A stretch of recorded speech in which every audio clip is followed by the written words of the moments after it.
Listo. Buenas tardes a todos y a todas. Vamos a empezar una última jornada sobre temas constituyentes aquí en este canal de Aprueba 2022. En esta ocasión nos acompaña Camila Vergara y Fabián Flores. En este caso le doy la palabra a Fabián, que estará moderando esta conversación. Fabián, adelante. Buenas, gracias José. Mi nombre es Fabián Flores, soy sociólogo y cientista político. Trabajo en el Departamento de Gestión Pública de la Universidad de Santiago y también soy parte de una iniciativa que se llama Plataforma Contexto, donde nosotros trabajamos contenidos constitucionales, tratamos de difundirlo a la ciudadanía y estamos acá también apoyando el trabajo de difusión sobre las implicancias del plebiscito y también para hablar y conversar y analizar el escenario actual y elementos relevantes de la propuesta constitucional con la doctora en teoría política Camila Vergara. Muchas gracias, Camila, por aceptar participar. Yo sé que estás en otra latitud, entonces es bastante más tarde, así que gracias por eso. Camila Vergara es doctora en teoría política, como les mencioné, especializada en Derecho Constitucional por la Columbia University.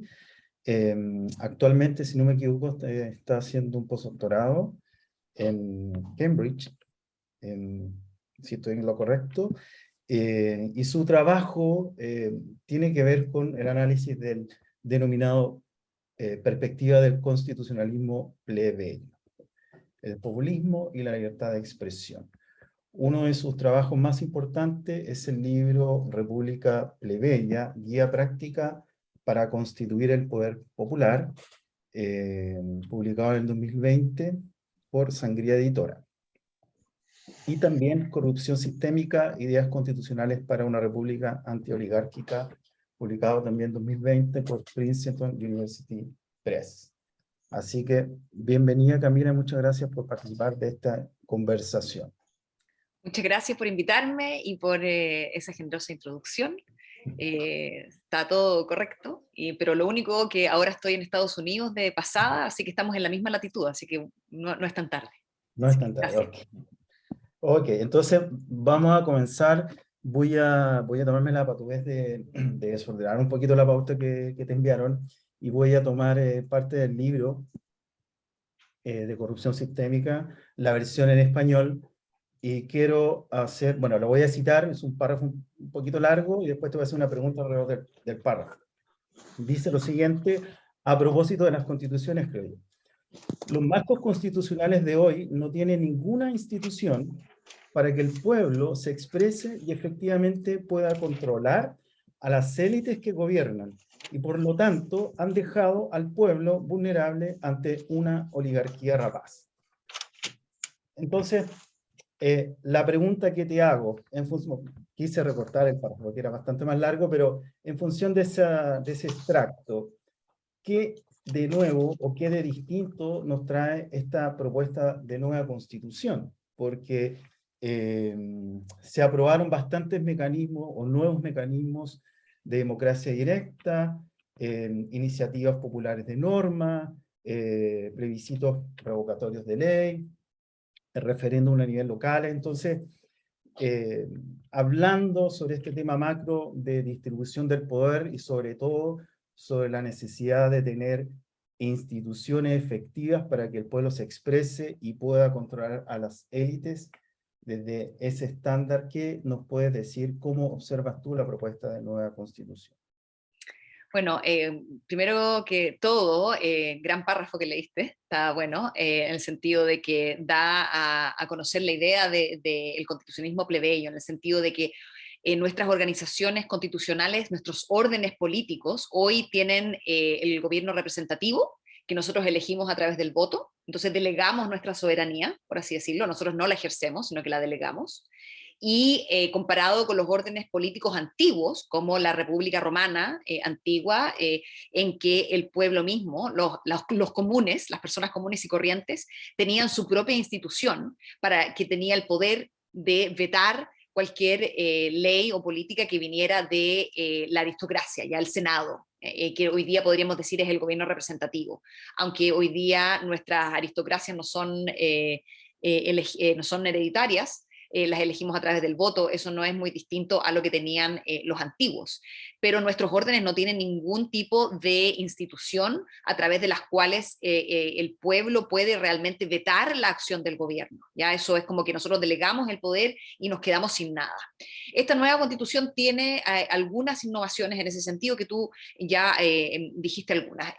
Por un lado, quiero separar aquí la participación no vinculante, o sea, consultiva, de la participación vinculante que obliga, ¿ya? O sea, hay muchos lugares en el mundo y de hecho la Constitución, la nueva Constitución también trae estos mecanismos que son simplemente recomendaciones, o sea, igual que las iniciativas populares de norma que nosotros vimos durante el proceso constituyente, donde las personas juntaron firmas y luego presentaron su proyecto ante la convención y los representantes tenían el derecho de decir sí o no a la propuesta, y da lo mismo si fueron 15.000 firmas, si fueron 50.000 firmas, da igual, al final el poder de decidir si esa norma va a ir o no es de los representantes. Entonces, eso es lo que nosotros llamamos un tipo de participación no vinculante, que es simplemente una sugerencia, ¿ya?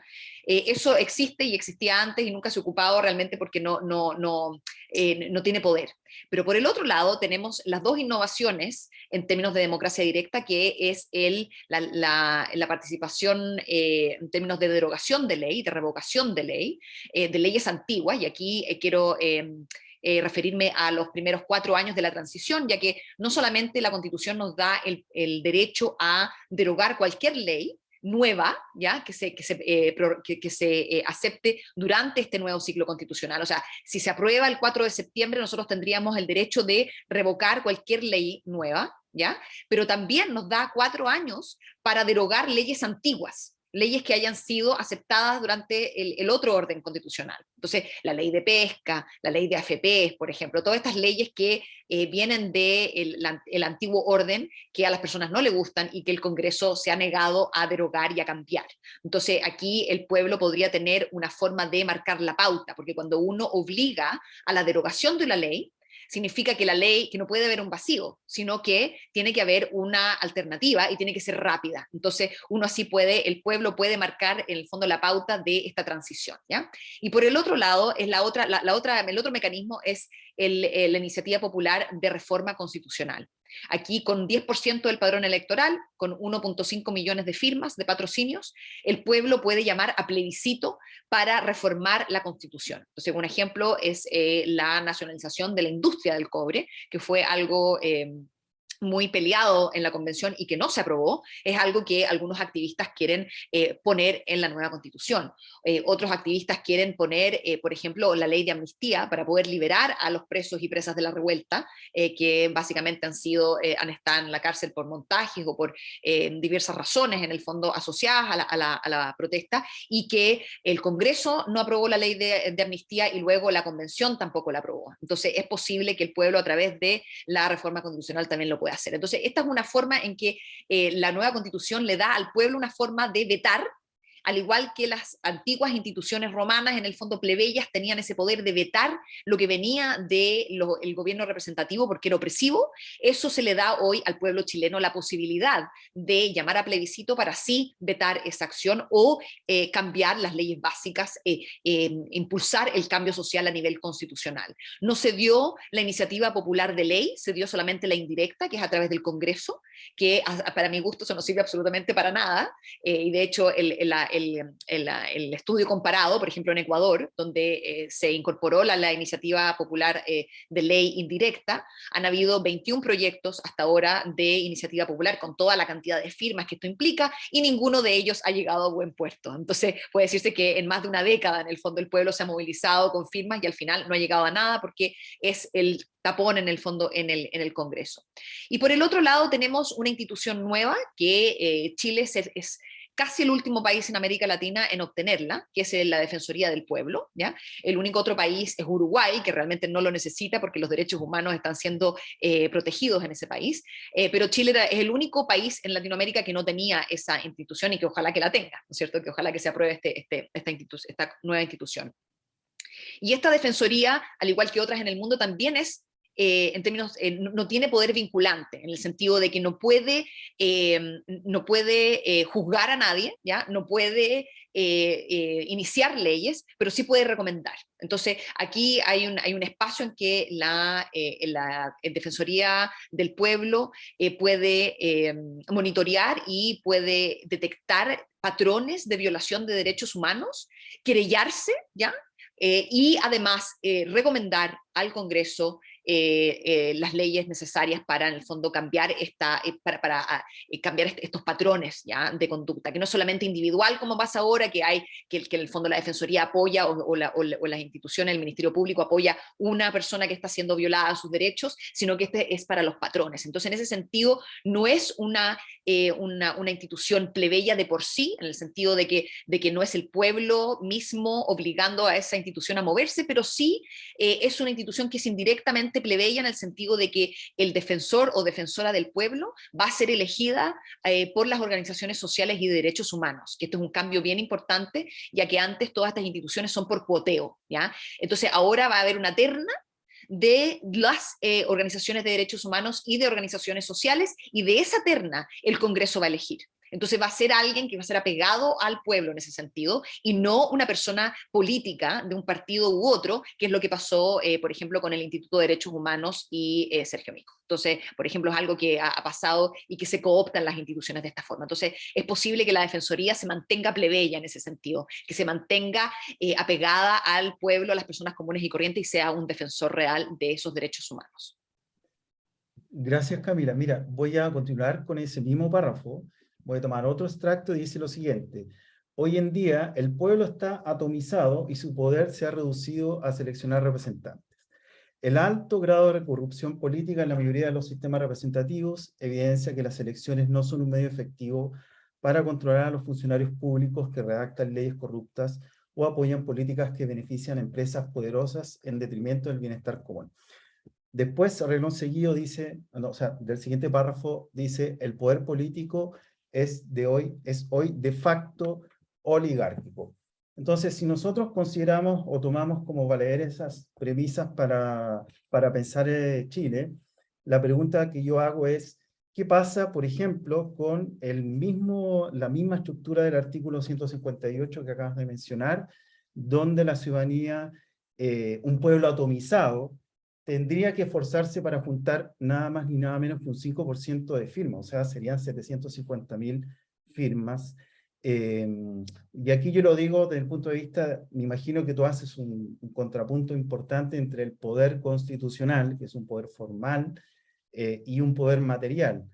Sabemos que quienes tienen el poder, las élites, son capaces de movilizar a la ciudadanía en favor de sus intereses, perfectamente podrían juntar esas 750.000 firmas. Entonces, ¿cómo tú analizas también ese artículo a la luz de este escenario donde la élite concentra el poder y el pueblo está atomizado?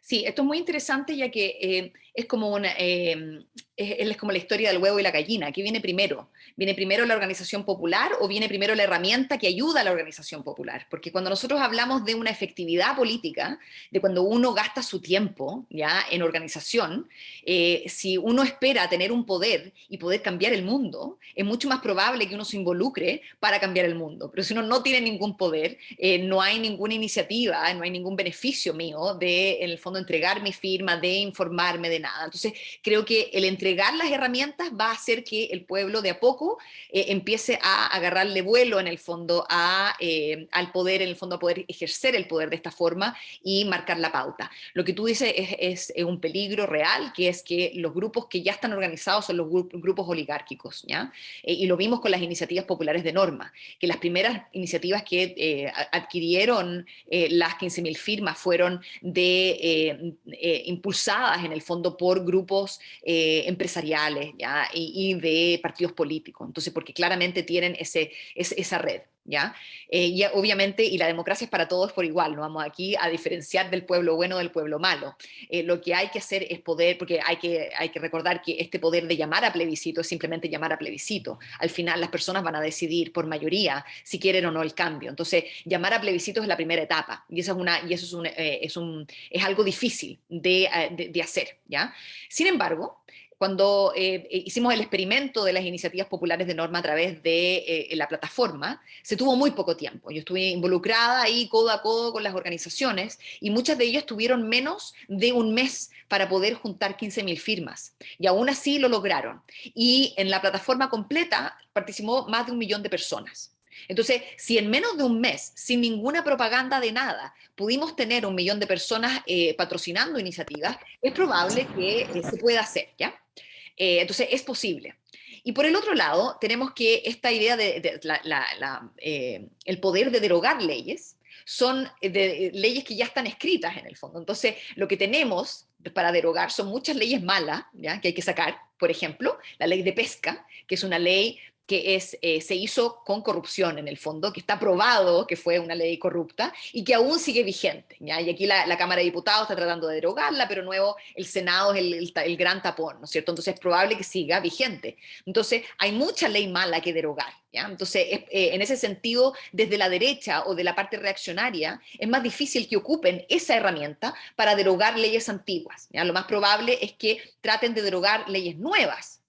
Sin embargo, las leyes nuevas tampoco van a pasar, o sea, tienen que pasar por el Congreso. Y el Congreso tiene el 50% en el Senado, es de derecha. Entonces, hay que entender que cualquier ley que se pase, nueva, va a tener la venia de la derecha. Entonces, lo más probable es que no ocupen esa herramienta para derogar, sino que va a ser simplemente el pueblo el que la ocupe. Entonces, es ahí el desafío, es poder organizar, o sea, conectar a las organizaciones para tener una red, en el fondo, para poder derogar de una varias de las leyes que no se quiere y así aunar fuerzas. Y creo que ese mecanismo puede ayudar a una mayor organización del pueblo para que no estemos atomizados, sino que estemos organizados en las bases. Y esto fue una discusión larga en la convención de poder habilitar en el fondo a las organizaciones sociales y a la organización comunitaria de manera legal. No se pudo de una manera muy aspiracional, diría yo. Sin embargo, creo que un mecanismo de este tipo que tiene un porcentaje alto obliga a las personas a organizarse porque también es un tiempo corto, son 180 días. Entonces es necesario hacerlo en un periodo corto y por ende se necesita organización basal para poder lograrlo. Entonces creo que es posible y esto ayuda, o sea, que sea alto es un horizonte de organización que en el fondo promueve la organización basal y hace mejor a la democracia.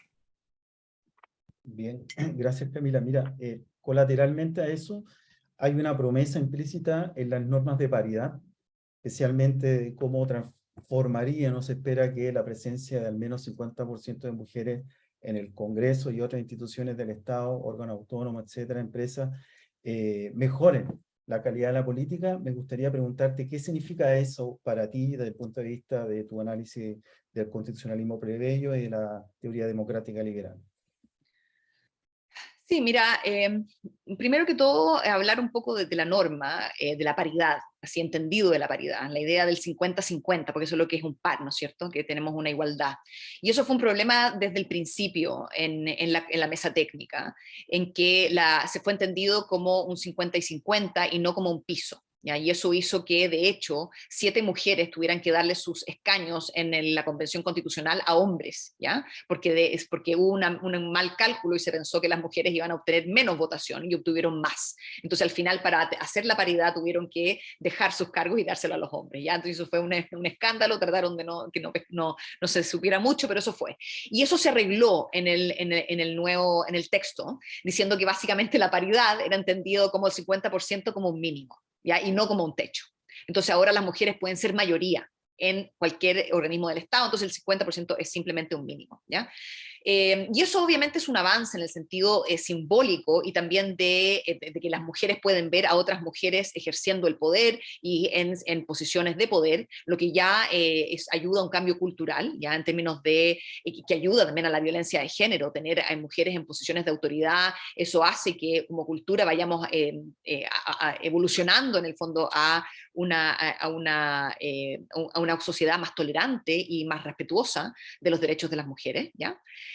Da una entrada a muchas mujeres al ámbito profesional de alto nivel, ¿ya? Y eso abre la puerta a una élite de las mujeres, y esas mujeres no necesariamente son feministas, ¿ya? Entonces, el tema del feminismo, y esto es algo que obviamente hay un problema con el concepto que se utiliza de lado y lado, pero básicamente el feminismo es una ideología de la igualdad. Entonces trata de poner a la mujer en la igualdad con el hombre, no de ser mejores que los hombres ni nada. Entonces es yo podría decir desde un punto de vista plebeyo, es que el feminismo es una forma de ideología plebeya si se toma en cuenta las condiciones materiales de las personas, porque aquí cuando hablamos de feminismo liberal es que el 50-50 y las mujeres de la élite llegan a situaciones de poder y se ven a las mujeres y en el fondo cambian los colores, por así decirlo, como hablábamos del gabinete del actual presidente Boric, que todo el mundo hablaba de que ahora era una explosión de colores, la foto se veía espectacular, la óptica, ¿ya?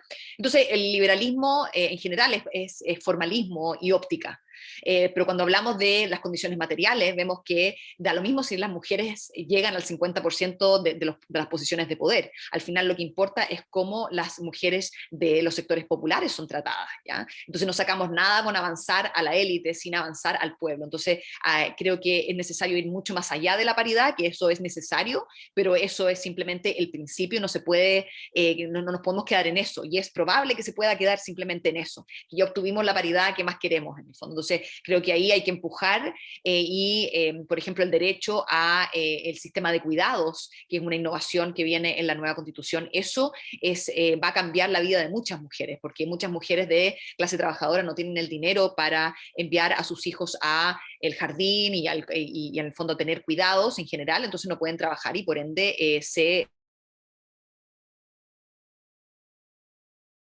todo lo que viene aparejado, lo que logró el movimiento feminista poner en la nueva Constitución.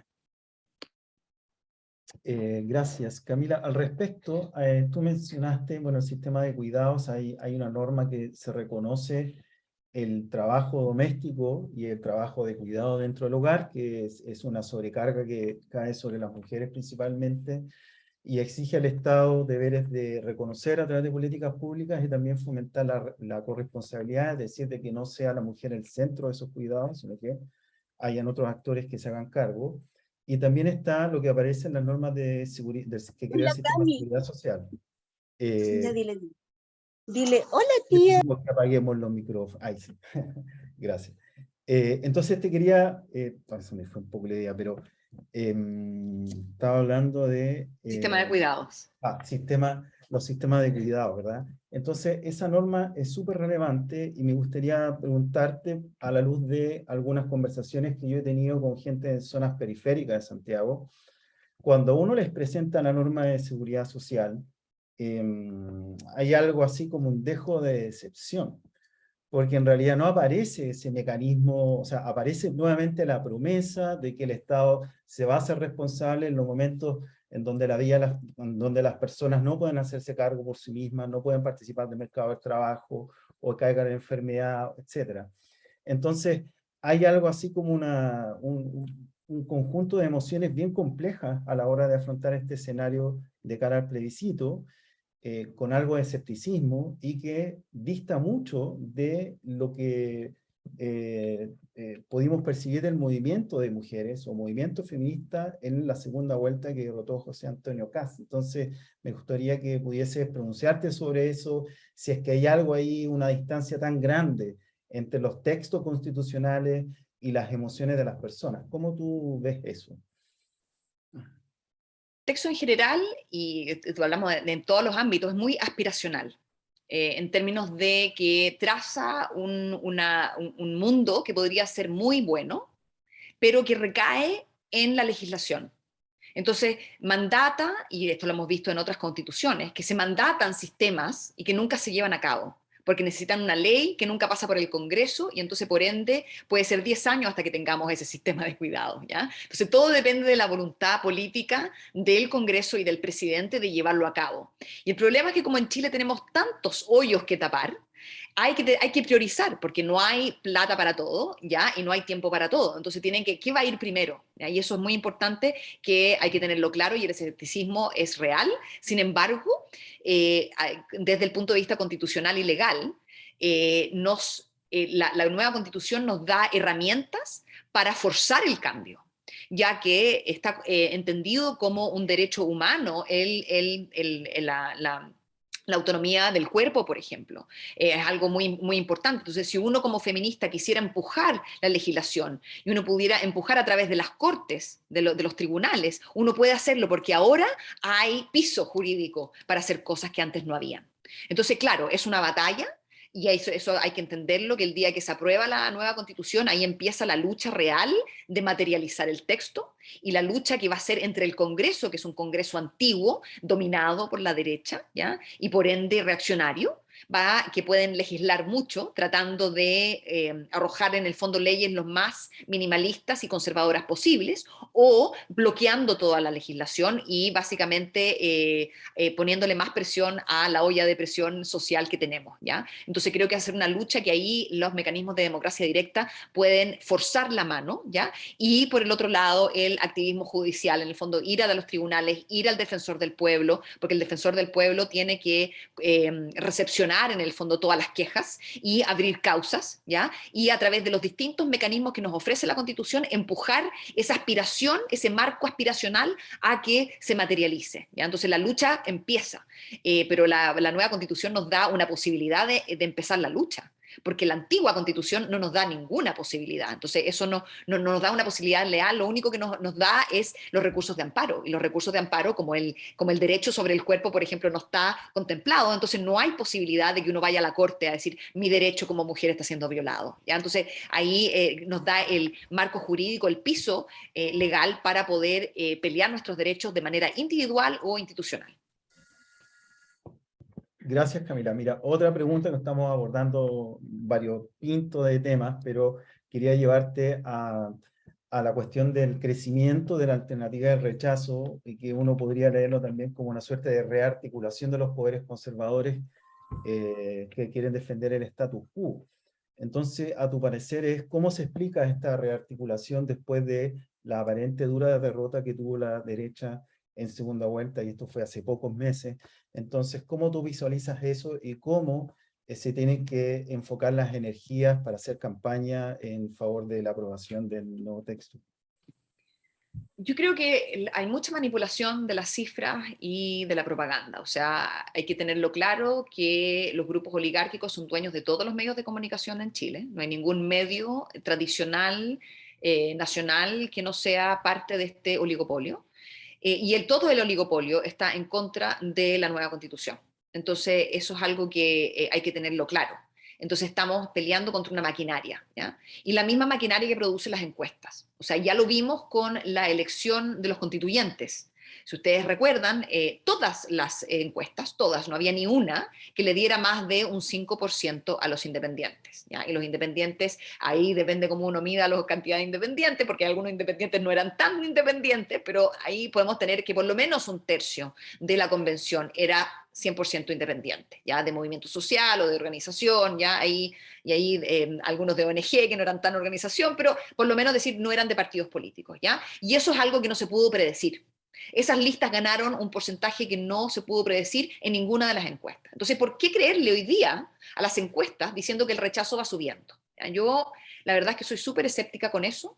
Creo que por un lado tenemos un techo en que llega el no o el sí a Pinochet, ¿ya? El sí a Pinochet llega al rechazo a la nueva constitución, el sí a Pinochet llegó al 43%, algo así, pongámosle como tope un 45%, y ese es el techo en que tiene los movimientos reaccionarios en Chile, ¿ya? En general, y eso es en la mitad de la dictadura, ya, o sea, aquí tenemos un tema de mucho miedo. Creo que hoy día la propaganda, en términos de la criminalidad, de las fronteras, hay cosas que son muy, el miedo es una emoción que es muy primitiva en el sentido de que saca lo peor de nosotros contra otros, ¿ya? Y que es muy tribal en ese sentido, que queremos hacer guerra contra otros y proteger lo nuestro. Y eso es algo que es como casi epigenético, en el sentido de que despierta algo que no es realmente racional, ¿ya? Y eso es algo que está haciendo la campaña del rechazo muy bien, ¿ya? El miedo. Sin embargo, yo creo que la mayoría de las personas en Chile no están contentas con el statu quo, están en una situación precaria, y que por ende es posible, y como yo enfocaría el tema del apruebo, es que obviamente estamos mal y podemos estar mejor. y que en el fondo nos da una promesa de estar mejor. Entonces, no irse al detalle, porque el detalle realmente no importa, solamente importa cómo le toca a la gente. Entonces, si estamos, por ejemplo, en una zona donde no hay agua, hay escasez hídrica, o sea, es decir, mire, la nueva constitución va a redistribuir las aguas, las va a proteger, y eso es algo que no se logra hoy. Y entonces, ir en términos de quién es tu audiencia, porque la Constitución trae muchas cosas nuevas que ayudan y benefician a muchas comunidades en distintas formas. Entonces, creo que hay cosas buenas para todos y todas. Entonces, creo que la idea de que recordar en dónde estamos, que no es un buen lugar, y la promesa de ir a otro lugar y más encima del poder popular. Para mí es muy importante porque para mí la nueva Constitución como un simple marco jurídico aspiracional no sirve absolutamente de nada. Sin poder popular para poder empujar el cambio, puede ser que estemos 4, 5, 6, 8 años con el mismo establecimiento, en el sentido de que con AFP, con ISAPRE, igual todo lo mismo, porque el Congreso no se puso de acuerdo y no pasó las leyes y no tenemos nada que hacer. Simplemente estamos cruzados de brazos esperando. En cambio, la idea de que el pueblo puede llamar a plebiscito en las cosas que no nos gustan, como es, por ejemplo, la AFP, eso es potente, porque eso te empodera. Entonces yo creo que hay que hacer campaña por el apruebo, por un cambio de paradigma, en el que usted va a tener el poder, usted va a poder apoyar y llamar a plebiscito y apoyar o no o rechazar normas, y no simplemente elegir a otros, sino que si algo le molesta, usted puede hacer algo al respecto. Hoy día no puede. Entonces, eso yo creo que, y desde abajo, con todos los, y esto es algo, una promesa todavía, pero los estatutos regionales, en que vamos a poder realmente parar, si usted no quiere que se haga el mall de ahí, puede decir que no y no se va a hacer. O sea, no es recomendación. O sea, aquí se juntan las firmas, se vota, y si la comunidad no quiere, no se hace. Si usted quiere que la termoeléctrica se cierre, se va a cerrar. Ya no va a ser solamente el gobierno el que tiene que decidir. Entonces, esto es potente y esto empodera. Yo creo que eso es un cambio de paradigma, y yo creo que la mayoría de la gente que está en una situación precaria, que no son parte del 10 o 20% más rico del país, que son los que se benefician hoy con el sistema, si están obligados a votar, votarían por algo nuevo y no por rechazar lo nuevo y quedarse con lo antiguo. Pero eso está por verse. Camila, tú mencionaste los instrumentos como el referéndum revocatorio, los plebiscitos, y quería llevarte a todo lo que traen las normas sobre Estado regional. Hay un potencial ahí, un punto de acceso del poder plebeyo, de transformación, de incidencia, que para ti sea relevante, que sea importante para las personas que nos están viendo, transmitirle cuando les toque difundir esta parte del texto, porque o sea, me da la impresión que sí, pero me gustaría saber cuál es tu opinión. Sí, mira, la Constitución contempla una obligación de los nuevos gobiernos regionales de crear estatutos regionales que contengan mecanismos de participación popular directa. Estos son mecanismos en que las personas pueden hacer preguntas, votar, y que su votación sea vinculante, o sea, que obligue al alcalde o obligue al gobernador a hacer algo, ¿ya? El problema es que esto no se deja a los gobiernos regionales hacer, no es un problema, sino que también es una posibilidad, ya que estos estatutos están por escribirse, y se da una orientación en que la comunidad tiene que ser parte de la escritura de esos estatutos. En el fondo, entonces, lo que ahora, si se aprueba la nueva Constitución, las comunidades desde abajo, y no va a ser una cosa nacional, aquí cada región se va a gobernar como quiera, en el fondo, va a haber una autonomía relativa administrativa. Entonces, puede ser que una comunidad sea súper progresista y que obligue al alcalde a realmente ser un empleado público, que eso es lo que son, y que la comunidad esté mucho más en la primera línea, dirigiendo para dónde quiere que vaya la plata, para dónde va el desarrollo, cuáles son los límites, y que le da un protagonismo a la ciudadanía desde abajo. Y esos estatutos están por escribirse y tienen que ser coescritos con las comunidades. Entonces, puede ser de que las organizaciones civiles se pongan en campaña, en el fondo, para proponer reglas para estos estatutos regionales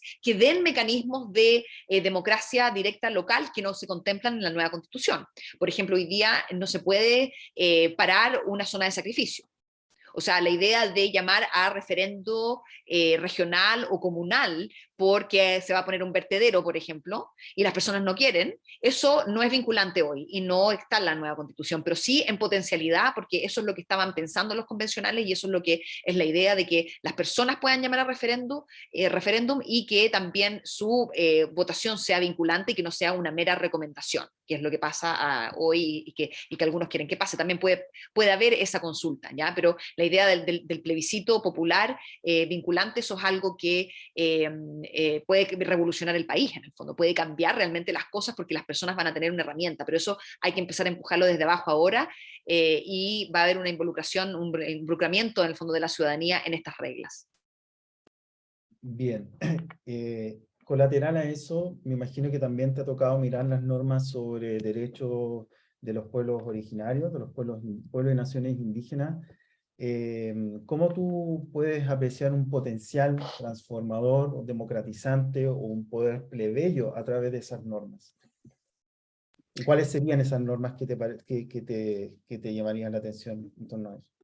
Sí, mira, yo creo que en general lo que se logró en la convención está muy apegado con la legislación internacional.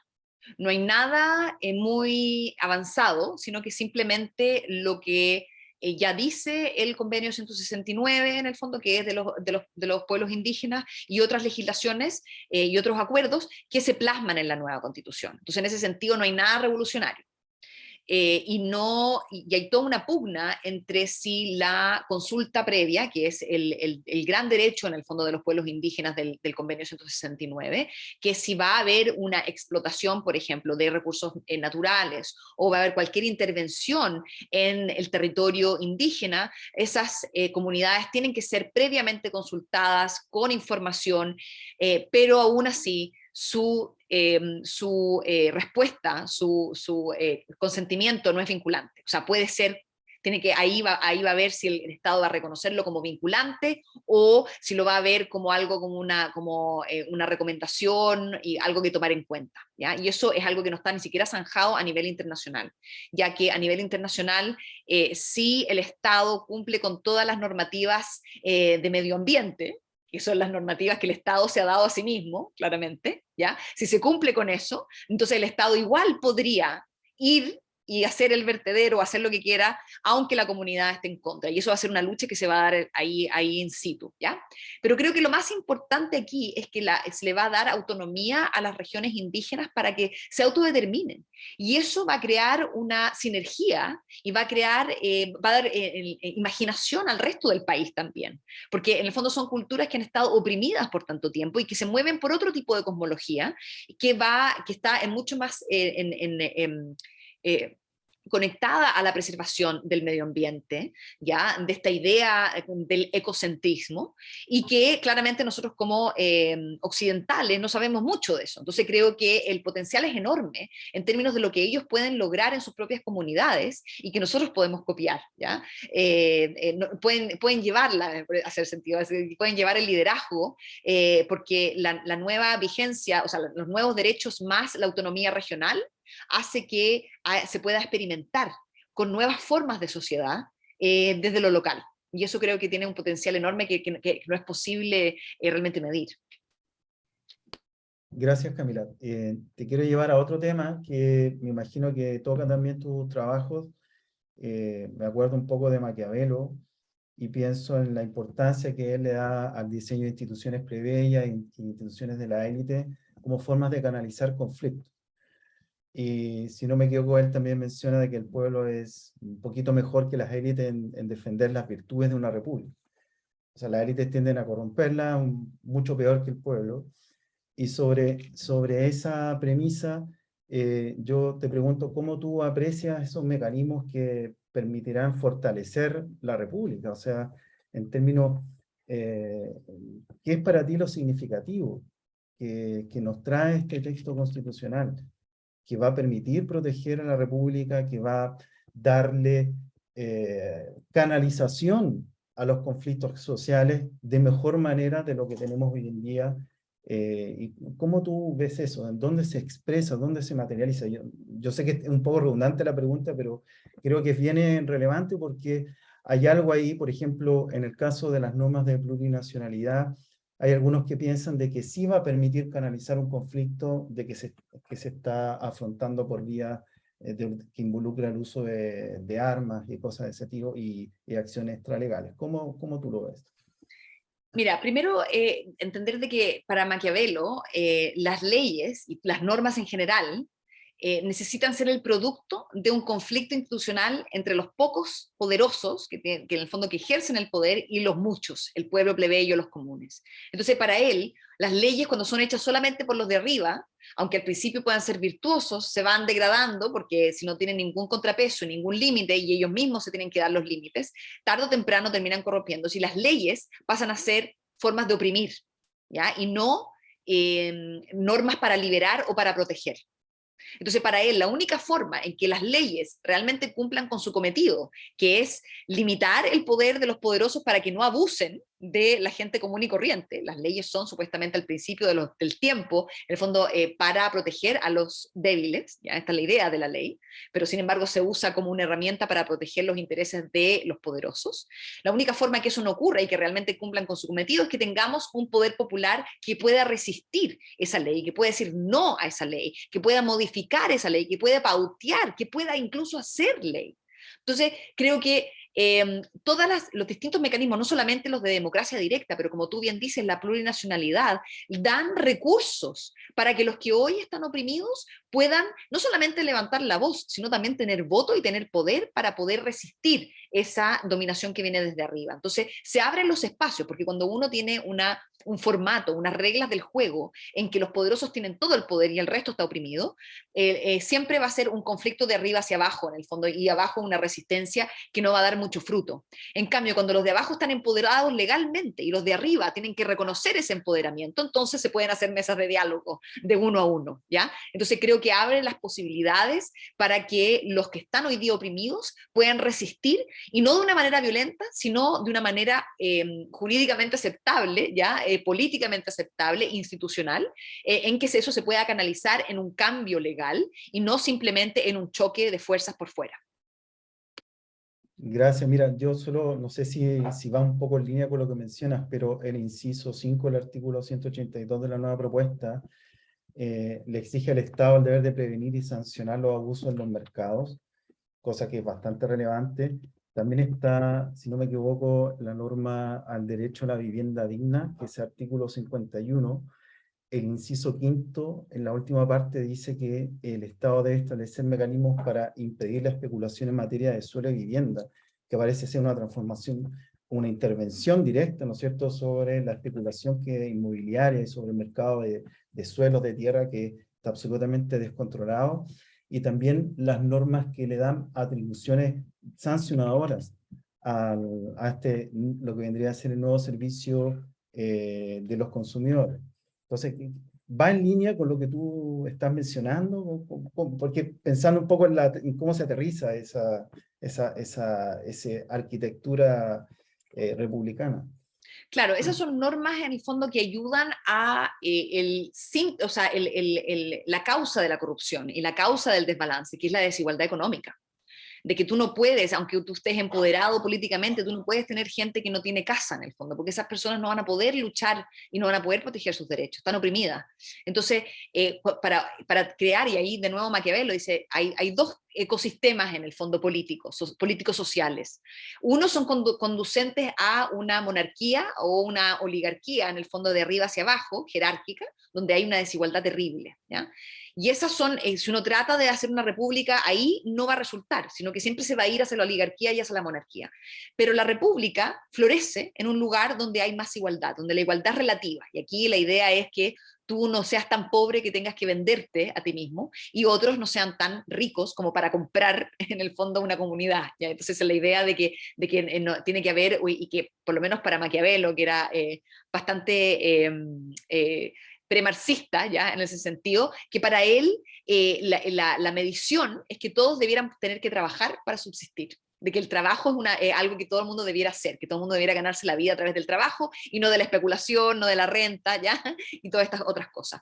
Entonces, creo que eso hay que tomarlo en cuenta, que la desigualdad económica no es neutral, sino que eso va en contra de la República, en el fondo que va a desempoderar a la mayoría y a empoderar a los poderosos aún más. Entonces, todas estas reglas que se ponen en la Constitución, y aquí quiero resaltar lo que tú dijiste al principio, de que se le da poder al Estado para fiscalizar también a los privados. Y eso es algo que, una innovación que no dije antes de la Defensoría del Pueblo, que la Defensoría del Pueblo y en general en el entendimiento de que solamente el Estado es el que viola los derechos humanos, ¿ya? Porque el Estado es el que da los servicios básicos, pero en un país como Chile, donde está todo privatizado, son las empresas las que dan servicios de los hospitales, las ISAPRES, las FP, todo este aparataje, las sanitarias, todo esto son privados. Entonces, desde la concepción tradicional de los derechos humanos, es solamente el Estado el que los viola formalmente. Entonces, la Defensoría solamente se puede querellar contra el Estado, pero no contra privados.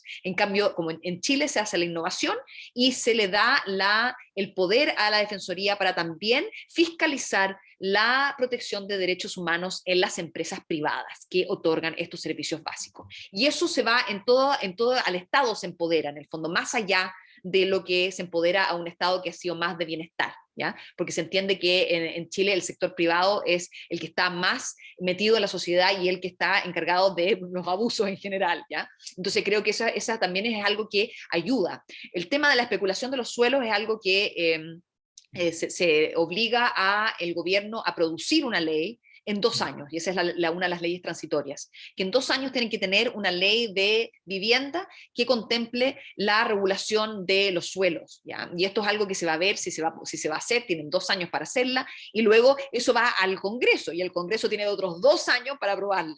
Entonces, de aquí a 4 años realmente no vamos a saber si ese ecosistema de la vivienda va a cambiar, ¿ya?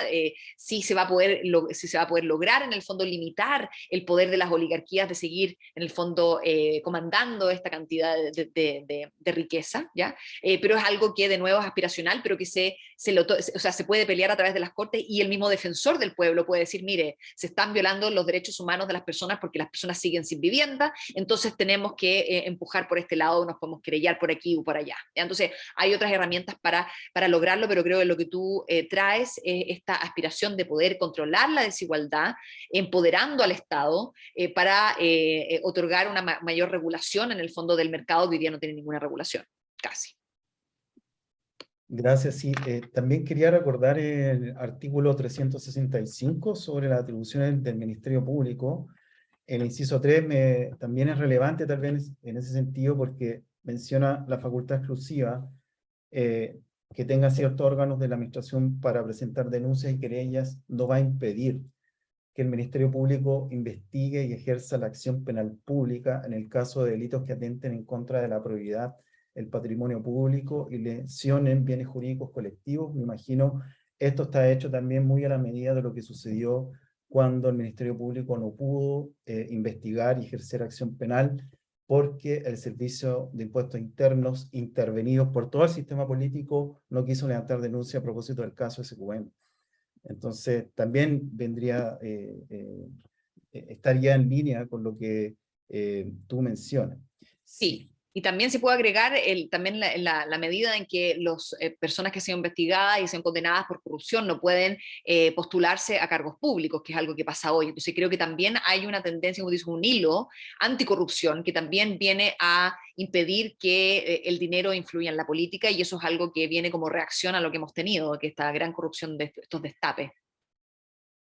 Bien, hay otro tema, bueno, voy a cambiarme un poquito porque hemos pasado sobre los temas de probidad y norma anticorrupción, pero te quiero llevar, ya hablamos también sobre la sobreestimación del poder del rechazo, o por lo menos de la adhesión real que parece tener en la ciudadanía, pero ¿qué pasa con la gestión del gobierno?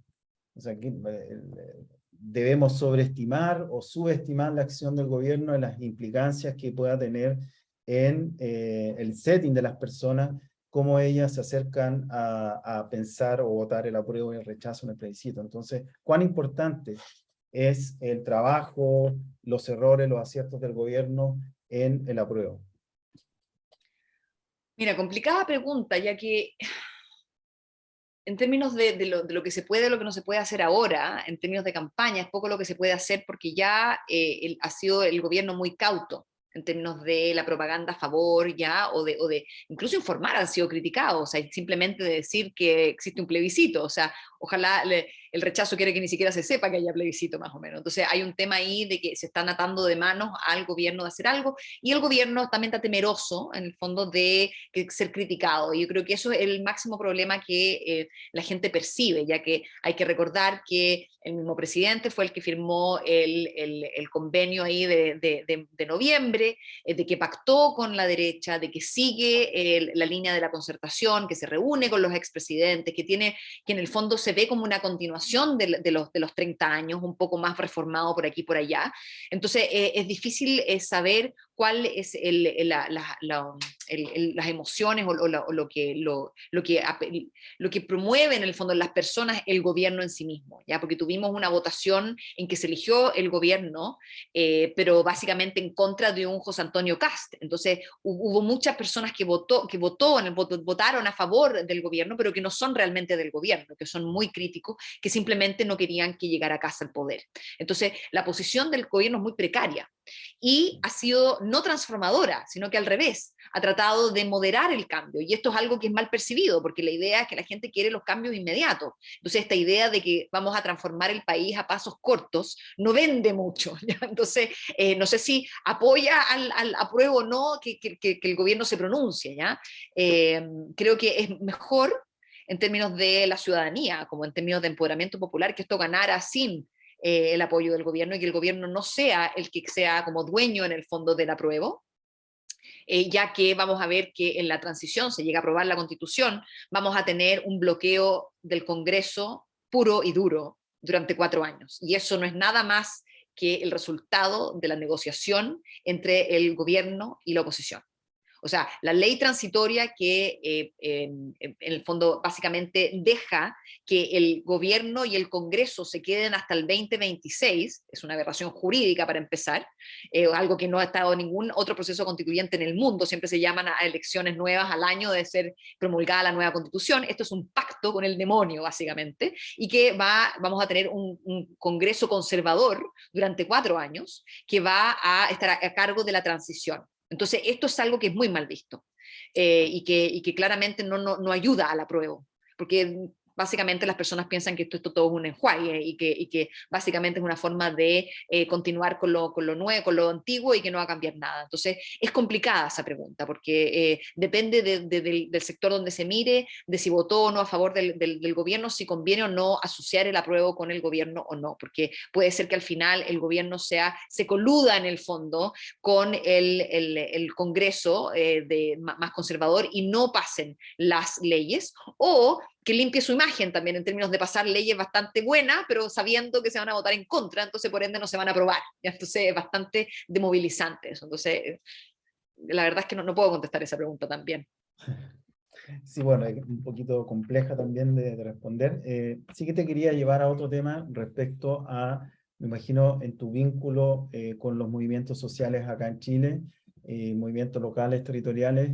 ¿Cómo tú visualizas su aproximación a este proceso constituyente? Me imagino que han habido distintas etapas, y en qué etapas se encuentran ellos hoy en día.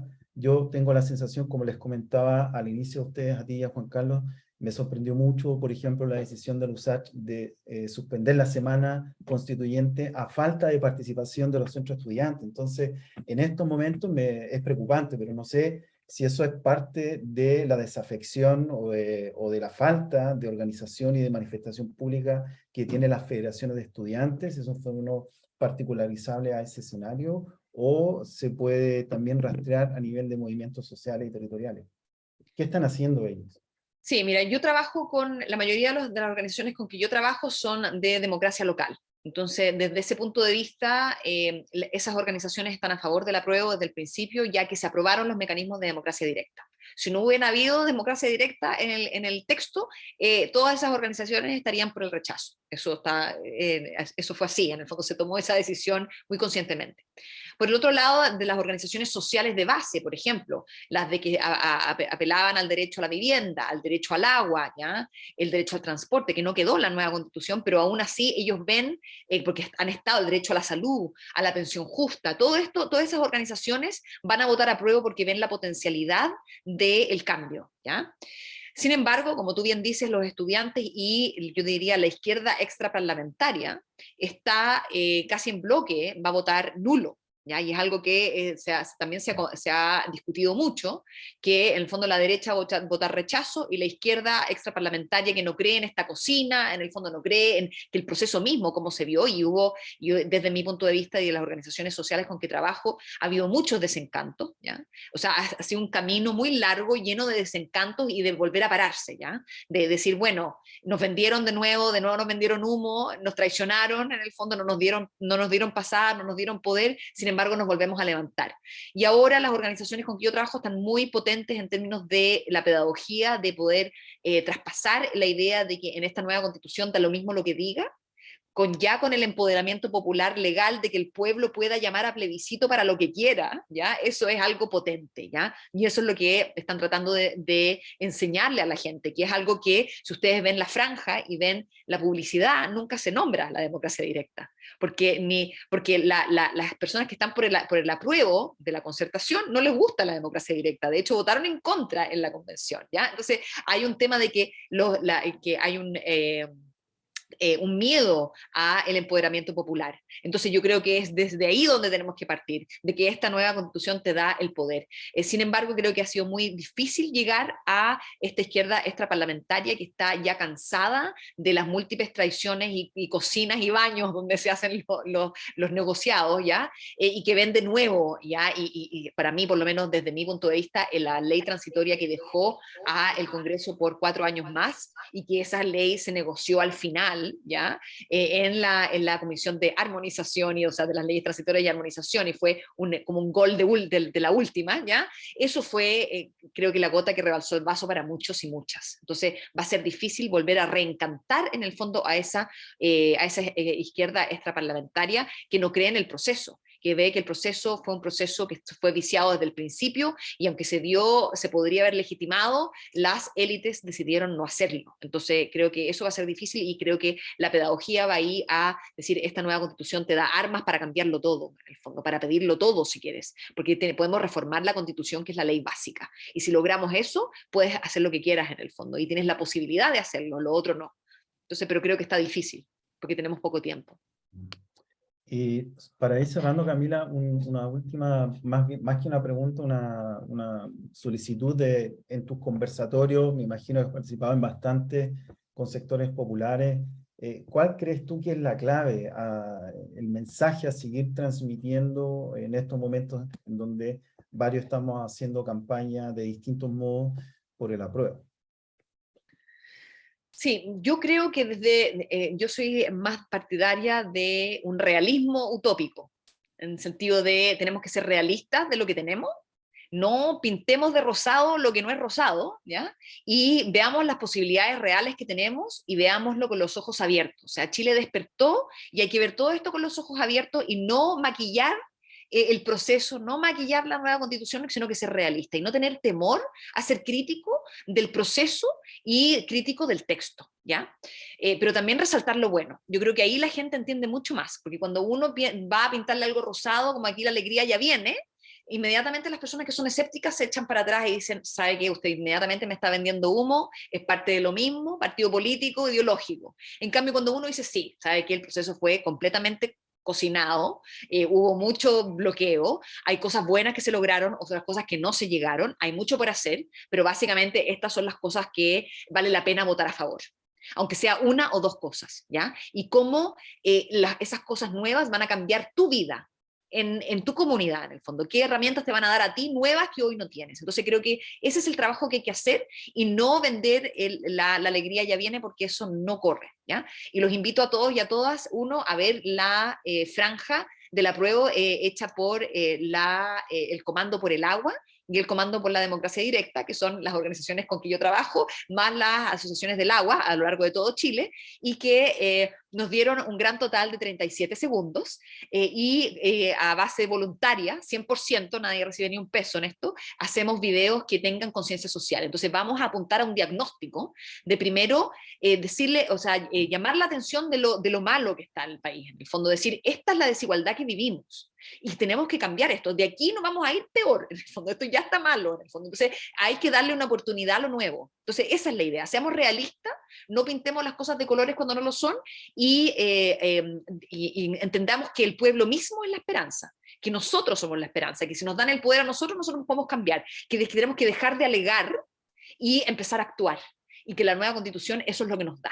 ¿Ya? Entonces, eso por un lado. Y por el otro, también los invito a participar de la Escuela Cívica Popular, que estamos llevando a cabo todos los sábados, en que vamos por capítulos. Y en el fondo tenemos 6 temas. Este sábado, y se pueden inscribir por Zoom también, y hacemos grupos, y tenemos casos de estudio que podemos aplicar la nueva constitución para así poder usarla en el fondo y poder estudiarla de otra forma. Vamos a hablar de la democracia directa este sábado, así que los invito a todos y a todas, es de 4 a 6 de la tarde y va hasta el 3 de septiembre. Entonces la idea es que cada sábado vemos un nuevo capítulo y vemos básicamente algunos de los temas más importantes, no los vamos a ver todos, pero que las personas se involucren, y así para tener más argumentos para ir a ayudar a la prueba, en el fondo. Estas son cosas pedagógicas que yo creo que funcionan. Así que esas son las 2 cosas que los dejo. Y para esa, perdón, Camila, para esa actividad, ¿dónde se inscribe uno? O sea, ¿hay Sí, algún ahí sí, hay un email, es cabildos vinculantes, creo que es @gmail.com, pero se los puedo transmitir.